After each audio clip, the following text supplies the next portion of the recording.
Thank you so much, Harold. So I just want to talk about in the bit of time that we have about Black enslavement in Canada. So there's over 400 years of Black history in this country, but we'll just focus on Black enslavement today. So if we could go to the next slide. Thank you. And before I even go any further, I just want to acknowledge that I'm in the Durham region, and I respectfully acknowledge that I'm on the traditional lands of the Mississaugas of Scugog Island, and also acknowledge that there's still more than 14,000 Indigenous people who currently live in the Durham region now. So I just want to give respect and honor to those. We could go on. Thank you. So I love this quote by Marcus Garvey, who was a Jamaican and a Pan-Africanist. He said, "A people without the knowledge of their past history, origin, and culture is like a tree without roots." So it's always best and good for us to look into our history, to look, at the past, see where things didn't go right, and do what we can now to make it better, as well as in the future as well. So I just wanted to put that quote there from Marcus Garvey. So I just want to as well talk about a bit about language. We hear, slavery a lot, and slaves, and fugitive slave, and masters and owners.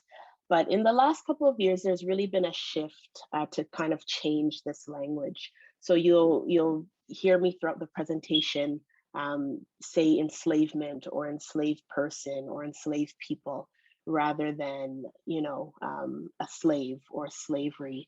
And slave and slavery, it just implies that enslavement, especially for when you call somebody a slave, change their nature forever. And I want to read a quote by Dr. Yaba Blay about, about this terminology and using slavery and enslavement, and slave and enslaved person. She said, "When you use the language of slave or slavery, it is just a fact. When you say a slave, that is who the person is. When you say enslaved, you recognize that there was a process that took place. You recognize that something was done to them, which means something was done to them by someone. It is a condition. It is a moment in time. It is temporary. Whereas slave, there's no end in sight. For me, it's about the temporality of the term to say enslaved or enslavement, so that we understand that it was a moment and a condition that we could get free from." So just wanted to highlight that this new language that's come up in recent years, where we just remember that enslaved people were just that. They were people, they were human beings. They weren't born slaves. They didn't get up and say, "Oh, I want to be a slave today." They were human beings first before they were forced into that condition. And same goes with masters and owners. Thank you. Okay, so this slide, although we can't get to like all of the 400 years, because that's a lot and that would take forever, I just want to give you a quick overview of some pivotal moments in time in Black history, and some individuals as well. So the first Black person to set foot in Canada was actually a man named Matthew da Costa. Hopefully some of us have heard of him. And this was in about 1605 to 1608, 1609. And what was interesting about him is that he was actually a free Black man. So again, enslavement was happening, the transatlantic slave trade was happening, but Matthew da Costa was actually a free Black man, and he was hired to work as a translator for Samuel de Champlain in his 1605 excursion to what we know as New France in colonial Canada. Now, the next person I want to talk about in 1628 was an enslaved boy. Could just go back, Harold. Thank you. An enslaved boy. He was 6 years old. He was actually kidnapped from his home in West Africa. We don't know his name, but when he did come to New France, he was baptized in the Catholic faith and was given the name Olivier Lejeune. So that was in 1628, and that's what we have on record. That's in the records as 1628, the first enslaved person here in what we now call Canada. Now I'm jumping all the way ahead to 1783, and just to quickly talk about the Black Loyalists in Nova Scotia. Um, so they fought for the British during the American Revolution. These were actually enslaved African American men, women, subsequently their children, who answered the call that the British put out to fight for them and fight for on their side against the Americans. And thousands of African American men and women answered the call and went to fight with the British. And they were promised two things. They were promised their freedom and they were promised land. So of course, if you're an enslaved person during that time, once you hear that you can get your freedom and get land at the same time, many answered that call. So they did fight for the British. The British did lose. Many of them were given their freedom and actually sent to Nova Scotia. And if we've heard of the Book of Negroes, I'm not sure if we remember the TV series that was on a couple years ago, as well as the book by Lawrence Hill. About 3,000 of these Black Loyalists were sent to Nova Scotia. They were given their freedom, but it took many, many years for them to get the land that they were promised. And when they did get the land that they were promised, this land wasn't the greatest to farm and to build. And of course, they still faced racism and discrimination. And about half of the loyalists asked to be sent somewhere else just because of the challenges that they faced. And about half of them were sent to Freetown, Sierra Leone, to help establish and found the capital of Sierra Leone today, Freetown. So that's a bit about the Black Loyalists. There's so much more to their story, but I just wanted to give a quick overview. The next group I want to talk about is the Trelawney Maroons. So Trelawney is a parish in Jamaica, and the Maroons were people who were brought over from Africa to be enslaved, but decided they didn't want that and ran away to the mountains. If anyone's ever been to the Jamaica or the Caribbean, you know how mountainous some of these islands are. So many of the Maroons were able to escape and create communities and live in the mountains of Jamaica. Now, they were always fighting against the British or the Spanish, who were, was in control of Jamaica. Between the Spanish and the British, they changed hands so many times, but the British were in control at this time. And in 1795, around December, there was a second Maroon War, and the Trelawney Maroons got into combat with the British. They ended up losing, and one of the stipulations is that they were exiled from the island and had to leave. So, in July of that year, 1796, they sailed and left for Halifax, Nova Scotia.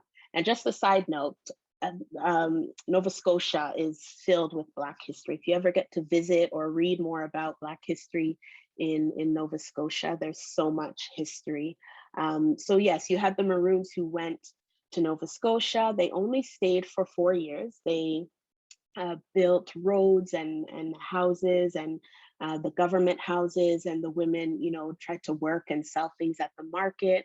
But they too, after some time, started to complain about, again, racism, discrimination, the weather, among different challenges. And they too were sent to Sierra Leone as well.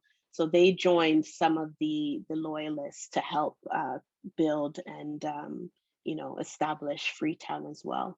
So that's the Maroons. And jumping again now to the 1800s, the Underground Railroad. I'm sure we've all heard of the Underground Railroad, maybe in school or, growing up in different areas, we've heard about it.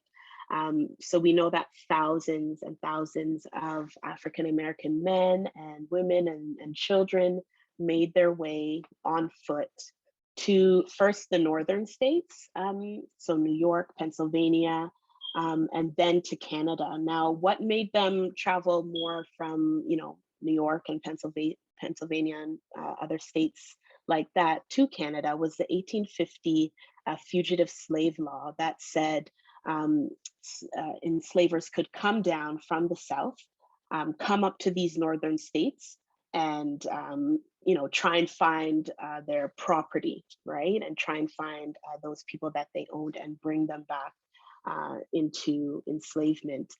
There was also the threat that if you were harboring or helping anyone who is escaping from enslavement, that you would be fined and you could be put in jail and you would get in trouble. So there was this very real threat during the 1850 for the fugitive slave law. So you had thousands come to places like St. Catharines and Niagara Falls, Niagara on the Lake, Windsor, Buxton, Chatham, Amherstburg, just different southern Ontario cities, and even come to places like Toronto and Owen Sound as well. So that's a bit about the Underground Railroad.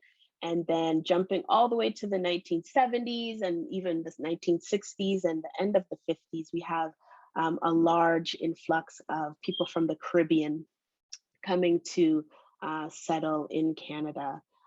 Before this, there was a lot of racist immigration policies that Canada had in place, but that started to change in the late 1950s, the 60s, the 70s.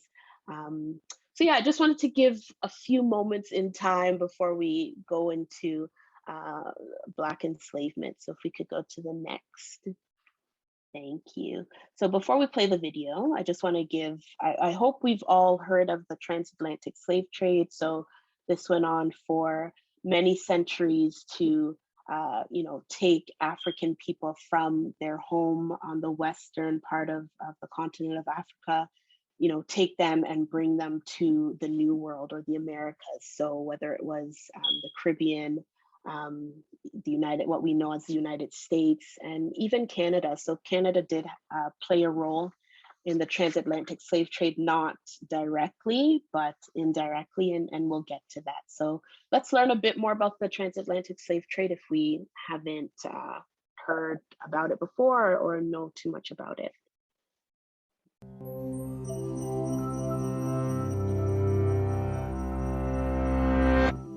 Slavery, the treatment of human beings as property, deprived of personal rights, has occurred in many forms throughout the world. But one institution stands out for both its global scale and its lasting legacy. The Atlantic slave trade, occurring from the late 15th to the mid-19th century and spanning 3 continents, forcibly brought more than 10 million Africans to the Americas. The impact it would leave affected not only these slaves and their descendants, but the economies and histories of large parts of the world. There had been centuries of contact between Europe and Africa via the Mediterranean, but the Atlantic slave trade began in the late 1400s with Portuguese colonies in West Africa and Spanish settlement of the Americas shortly after. The crops grown in the new colonies, sugarcane, tobacco, and cotton, were labor-intensive, and there were not enough settlers or indentured servants to cultivate all the new land. American natives were enslaved, but many died from new diseases, while others effectively resisted. And so, to meet the massive demand for labor, the Europeans looked to Africa. African slavery had existed for centuries in various forms. Some slaves were indentured servants, with a limited term and the chance to buy one's freedom. Others were more like European serfs. In some societies, slaves could be part of a master's family, own land, and even rise to positions of power. But when white captains came offering manufactured goods, weapons, and rum for slaves, African kings and merchants had little reason to hesitate. They viewed the people they sold not as fellow Africans, but criminals, debtors, or prisoners of war from rival tribes. By selling them, kings enriched their own realms and strengthened them against neighboring enemies. African kingdoms prospered from the slave trade, but meeting the Europeans' massive demand created intense competition. Slavery replaced other criminal sentences, and capturing slaves became a motivation for war rather than its result. To defend themselves from slave raids, neighboring kingdoms needed European firearms, which they also bought with slaves. The slave trade had become an arms race, altering societies and economies across the continent. As for the slaves themselves, they faced unimaginable brutality. after being marched to slave forts on the coast, shaved to prevent lice, and branded. They were loaded onto ships bound for the Americas. About 20% of them would never see land again. Most captains of the day were tight packers, cramming as many men as possible below deck. While the lack of sanitation caused many to die of disease and others were thrown overboard for being sick or as discipline, the captains ensured their profits by cutting off slaves' ears as proof of purchase. Some captives took matters into their own hands. Many inland Africans had never seen whites before and thought them to be cannibals, constantly taking people away and returning for more. Afraid of being eaten, or just to avoid further suffering, they committed suicide or starved themselves, believing that in death their souls would return home. Those who survived were completely dehumanized, treated as mere cargo. Women and children were kept above deck and abused by the crew, while the men were made to perform dances in order to keep them exercised and curb rebellion. What happened to those Africans who reached the New World, and how the legacy of slavery still affects their descendants today, is fairly well known. But what is not often discussed is the effect that the Atlantic slave trade had on Africa's future. Not only did the continent lose tens of millions of its able-bodied population, but because most of the slaves taken were men, the long-term demographic effect was even greater. When the slave trade was finally outlawed in the Americas and Europe, the African kingdoms whose economies it had come to dominate collapsed, leaving them open to conquest and colonization. And the increased competition and influx of European weapons fueled warfare and instability that continues to this day. The Atlantic slave trade also contributed to the development of racist ideology. Most African slavery had no deeper reason than legal punishment or intertribal warfare, but the Europeans who preached a universal religion and who had long ago outlawed enslaving fellow Christians needed justification for a practice so obviously at odds with their ideals of equality. So they claimed that Africans were biologically inferior and destined to be slaves, making great efforts to justify this theory. Thus, slavery in Europe and the Americas acquired a racial basis, making it impossible for slaves and their future descendants to attain equal status in society. In all of these ways, the Atlantic slave trade was an injustice on a massive scale, whose impact has continued long after its abolition.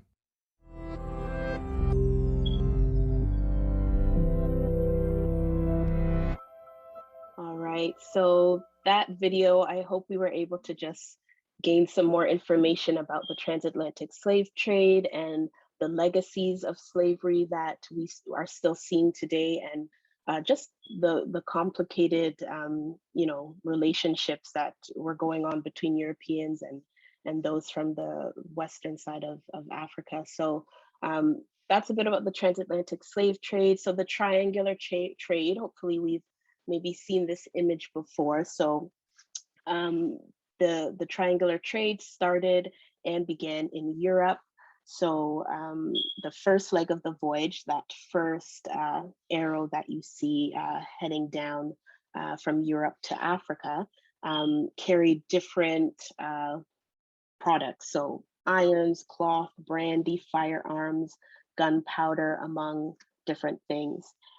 So once Europeans made their way with those products to Africa, the cargo was exchanged for African people.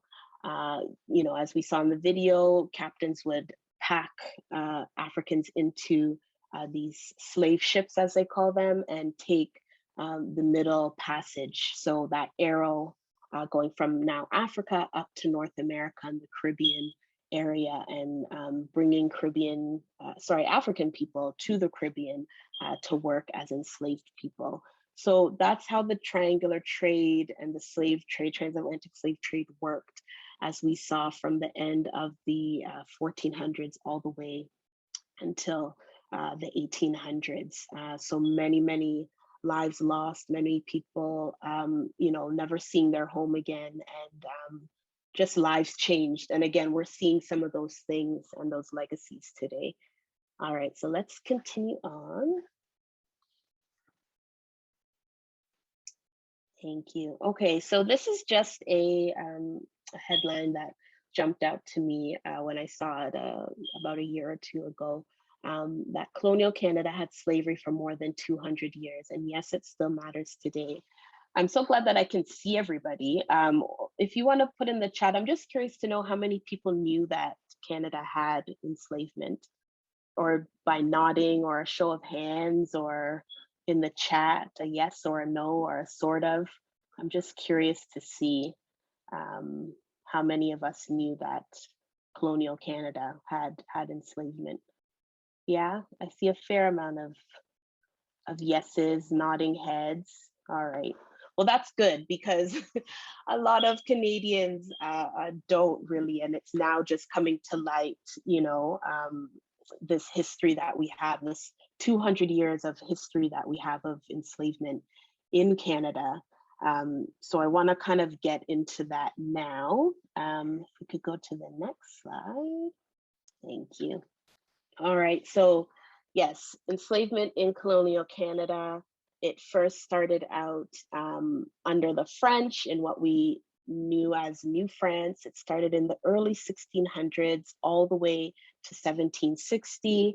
And then once the British took control from 1760 onward till emancipation on August 1st, 1834. So if we just want to go to the next slide, I'll just mention some things there. So this map, I just like to always put this map for people to visualize what Canada and what North America and South America kind of looked like at the time, who owned what, who was in charge of what. So we see that the French had occupied all of the Greens. So, Louisiana, what we consider Quebec and Ontario, Nova Scotia, New Brunswick, all of those places. And then we see the 13 colonies. So we see Britain, who the 13 colonies in what we now know as the United States. And we see Spain as well, having their hand in owning, and taking control over some lands as well. So just to kind of, again, visualize who was owning what and what things look like in the 1700s in North America. So if we go to the next slide. All right, so chattel slavery. So as mentioned, the French had control of, what we call Canada now, and chattel slavery was in a practice that was, in New France, and again, early 1600s to 1760. So chattel slavery was people that were treated as personal property, that could be bought or sold as well as inherited. Now, before African people and came over to New France and were bought and sold, indigenous peoples, so the indigenous peoples of this land who were here, before any of us, were the ones who were first enslaved. Now, if you read any documents or any books about that time frame, you might see the word penny, and pennies mean a word. It's interchangeable with an enslaved indigenous person. So if you see this word, you'll know that that person is talking about an enslaved indigenous person. So you had a lot of indigenous people who were enslaved at this time. You had very few African people who were enslaved at that time in Canada. That changed later on after, especially the video alluded to, many indigenous people were murdered and died from a lot of diseases. So that population started to dwindle quite a bit. And the French, who were here and in charge, needed people, needed more people to continue their labor and economic growth. So as indigenous people were kind of dying off, unfortunately, and being murdered and captured and things like that, you had more African people coming over to be enslaved, and they did work alongside each other. There's a book that I'll mention at the end that will tell you more about enslaved indigenous and Black people in New France, but they worked alongside each other. They were known as domestiques or servants. And yeah, that's a bit about slavery, enslavement in New France. and just some laws that supported enslavement in New France. So actual documented laws that were in place. So the first one, and all of these are said by Intendant Jacques Roudaud on the subject of slavery in Canada, and that was from April 13th, 1709 in Quebec. So he said, therefore, we with the assent of His Majesty ordain all the pennies and the Negroes who have been or shall be purchased shall be the property of those who have purchased them, and they shall be held as their slaves. The second thing he said was, we forbid the said pennies or Negroes to desert from their masters, and those who shall induce them to leave their masters shall be liable to a penalty of 50 livres. And we ordain that this present ordinance shall be proclaimed and read in the usual places in the towns of Quebec, Three Rivers, and Montreal, that it shall be registered, et cetera, as law. So again, documented laws that supported enslavement of African people and Indigenous people here in Canada. And here's a quote by General James Murray. He was the British governor of Quebec. He was requesting the use of enslaved people for labor in 1763. So he said, had I the inclination to employ soldiers, which is not the case, they would disappoint me, and Canadians will work for nobody but themselves. Black slaves are certainly the only people to be depended on. So again, you can kind of see his mindset, and I'm sure many people mindset at that time that Black people were to be used as enslaved people, and their labor to be used, and kind of that's what they were only good for, so to speak, and what they could handle. Now, the British fight in the 7 Years' War and fight against the French and take control of New France. It is now called British North America once Britain wins in 1763.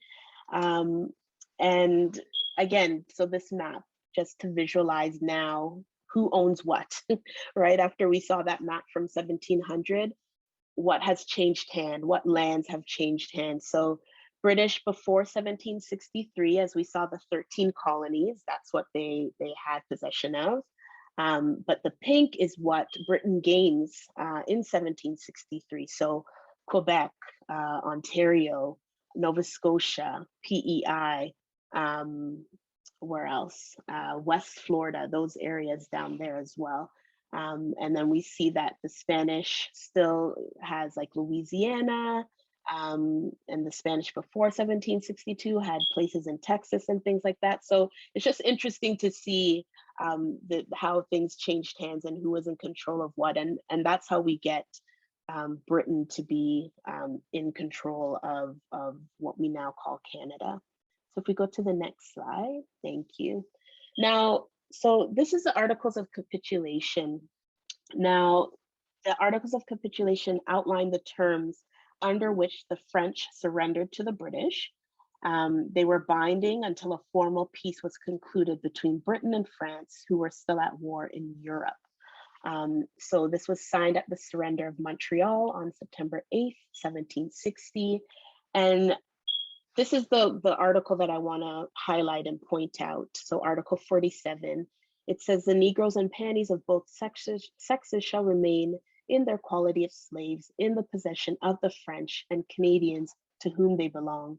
They shall be at liberty to keep them in their service in the colony or to sell them, and they may also continue to bring them up in the Roman religion. So if you had French colonists who still wanted to remain in British North America, as it was now called, they were still allowed to keep those people who they enslaved. And this was a very important article because it still continued enslavement throughout what we call Canada now, right? So if we go to the next slide. Now, enslavement in British North America, so 1760 to August 1st, 1834, when there was abolition across the British Empire. Nothing really changed per se. Enslaved people, more so now African people in Canada, were still doing the same types of jobs, which we'll get to very soon. same types of jobs as they were doing under the French rule. I just put there those two ads. So slave ads, as they were called, were very important and not in a good way, important for enslavers. So we can see it's kind of tiny, but two of these slave ads were from Niagara, so Niagara Falls area, looking for a reward of somebody who ran away, one of their enslaved persons who ran away, and the same thing as well. So these ads really described what enslaved people look like if they ran away, if there is a reward to be gained for somebody who saw somebody run away. So very important, these slave ads during this time. And enslavement continued throughout the British Empire and throughout British North America, is what we called Canada. So if we go to the next slide. So I just want to touch on who enslaved Africans and people of African descent. So it was a very widespread practice across colonial Canada. People from all levels of society owned enslaved people.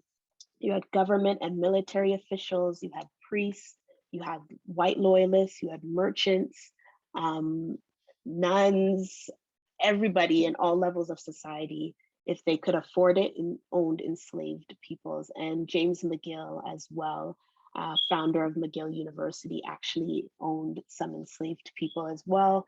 And as we're seeing, I'm sure we're seeing in the news, you know, different names downtown, Dundas Street, Russell Street, like all these people who had a part to play in enslavement of African peoples. So if we go to the next slide.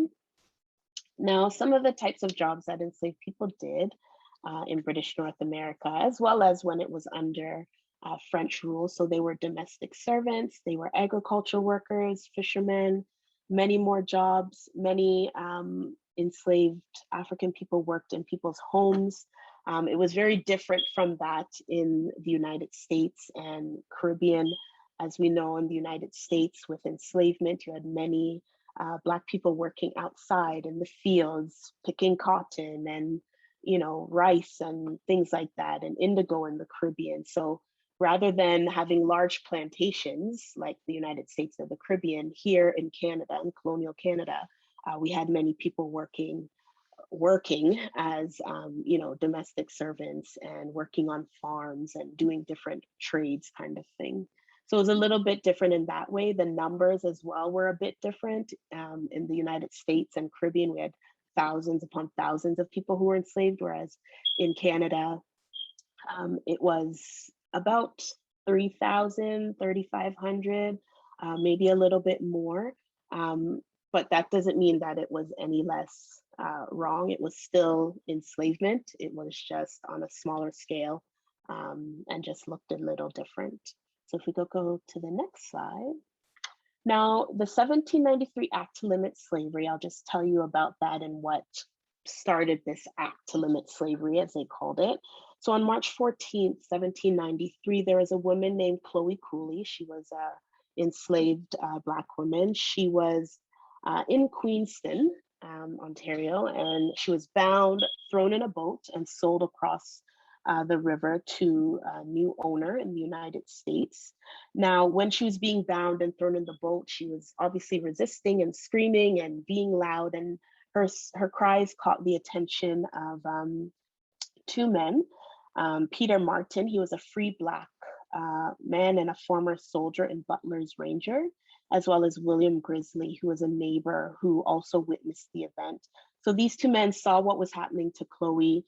They approached Lieutenant Governor John Graves Simcoe, told him what happened, and John Graves Simcoe was, you know, against enslavement and brought this incident to the House of Assembly to try and get, you know, enslavement stopped and abolished. Now, as I mentioned, many government officials owned enslaved people, so they weren't too happy when he brought this idea forward to stop, right, enslavement. So they sort of came up with a compromise, which was the 1793 Act to limit slavery, and it prevented the further introduction of enslaved people into Upper Canada and allowed for the gradual abolition of enslavement, although no enslaved people already residing in the province were freed outright. So it was this kind of gradual, slow process as well.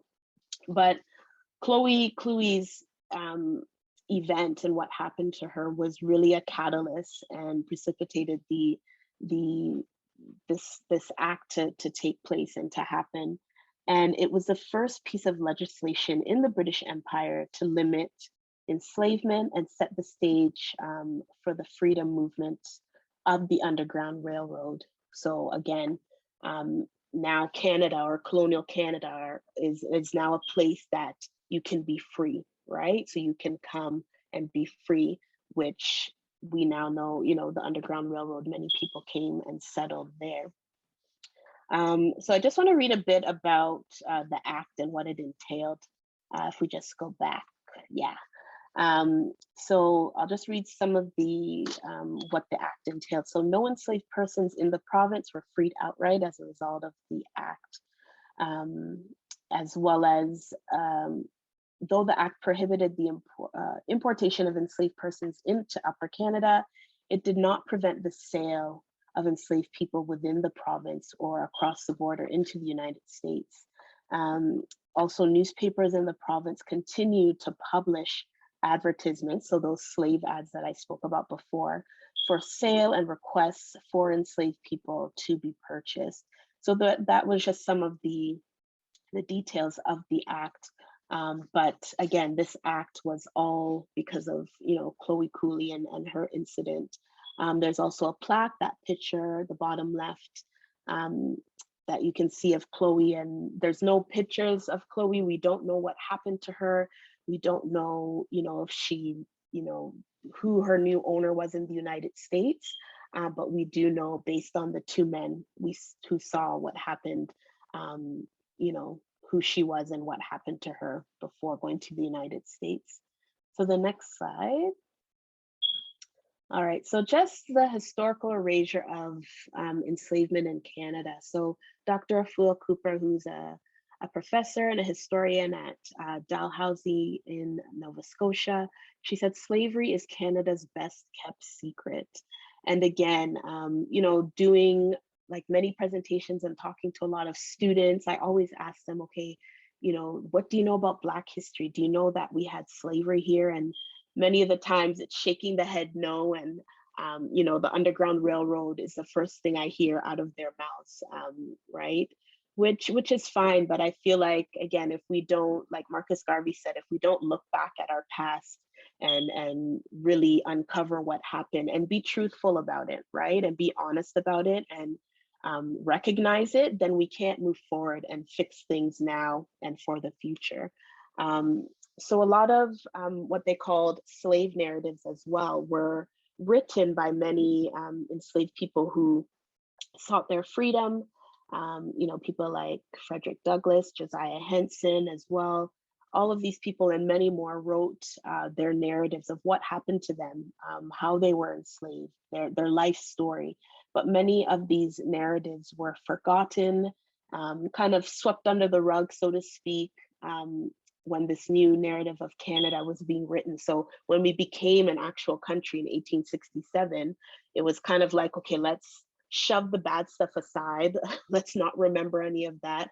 Let's put us being the forerunners and welcoming to those coming on the Underground Railroad. So this kind of feel-good story, let's put that at the forefront and kind of sweep under the rug enslavement and all the awful things that colonial Canada did to people. So if we go to the next slide. All right. So in all of that overview of enslavement in Canada, and again, there's so much more to cover, but if we were to stay here, it'd be all day because there's so much Black Canadian history. But I just kind of wanted to end with this quote by the Honorable Dr. Jean Augustine, and she is the first Black MP woman for Lakeshore back in 1993, and she is responsible for introducing Black History Month to Canada and to celebrate it. And that was back in 1995, and she got the motion passed in House of Commons, and it was voted on unanimously. And we first celebrated Black History Month in Canada in 1996 in February. But I actually interviewed Dr. Augustine for my master's dissertation about, oh my gosh, like 10 years ago. We've kept in touch, but she said many wonderful, important things to me, but this one always sticks out and stays with me. She said that the history of Black people is really a part of Canadian history. The contributions that we made to Canadian history, the contributions that we made to Canadian society are part of the contributions we should have made as Canadians in Canadian society. I think that in every aspect of Canadian life, you can find someone of African descent, of Caribbean descent, of Black participating, and therefore it is essential that that be recognized by the society. So even though we had, enslavement in Canada, we had Black people coming to this country and contributing to society, and settling, and just trying to do their best, and should just be seen as Canadian history, right? Black History Month is wonderful, and I love Black History Month, but I can't wait for the day that we're just learning about Black history throughout the year. It's not just, in February that we're learning about it, and just to really uncover the whole 400-year history. There's so much, the good, the bad, the ugly. I think it's so important to look at all of it, and this quote with Jean really just highlights that. So if we go to the next slide, I just want to share some books. So that book I mentioned before, to learn more about enslavement in New France, The Hanging of Angelique, that first book by Dr. Afua Cooper, tells the story of a woman, Marie-Joseph Angelique, who was in Quebec and was accused of starting a fire in old Quebec, and talks about enslavement in colonial Canada. So that's a good one, The Book of Negroes. The series is online on CBC Gem, I believe, but there's also the book by Lawrence Hill, and then just some other books about the Black experience in Canada, Policing Black Lives, Emancipation Day. Hopefully we've all heard that Emancipation Day was officially recognized, and we celebrated that August 1st, this past August 1st, officially recognized by the Canadian government. And just some other books there. And then the next slide, I have some articles. Obviously, there's many, many more, but these are just some good ones to learn more about Black enslavement in Canada, racial segregation, Chloe Cooley, Africville, which is a community in Nova Scotia, which was a community in Nova Scotia, I should say, Caribbean Canadians. So those people coming from the Caribbean in the 60s, 70s, 80s that I spoke about, Black Lives Matter Canada, and Black History in Canada, 1960 to the present. And the next slide, just some other resources as well, podcasts, if you're interested. I have a podcast as well called Black to Canada. And I have a blog as well called Tuesday Justice, and that's with my good friend who I met during my master's degree in the United Kingdom. And we started a blog about social justice events and things like that, and some documentaries and films. Journey to Justice is a really good one that talks about Canada's own civil rights movement before the civil rights movement in the United States, and that's free to watch on the National Film Board. The Book of Negroes, as I mentioned, Speakers for the Dead is a great one, Icebreakers, Ninth Floor, The Road Taken. So just some documentaries if anybody's interested, and most of them are free to watch. And then the next slide.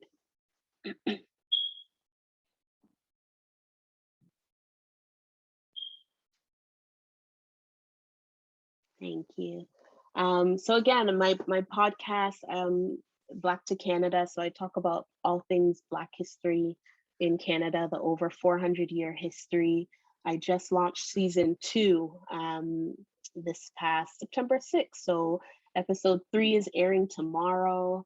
Love for everyone to check it out and share and let people know, just as another resource, and to just learn more about the amazing stories that we have of Black Canadians. And then The Time Travel Adventures of Ara is a book, a children's chapter book that I wrote that should be coming out next year on March the 10th. And this first book is about Harriet Tubman. And Harriet Tubman has a strong connection to St. Catherine's. And Harriet Tubman Day is March 10th, so I'd like to launch it on her day. So the next slide is to just keep in touch with me. If you're on Instagram or Twitter or email, I can share my email as well, just to stay connected with me and my projects and what I have going on. And yeah, thank you so much again. If there's any questions or comments, anything anybody wants to add, I'd love to hear from you all. And thank you so much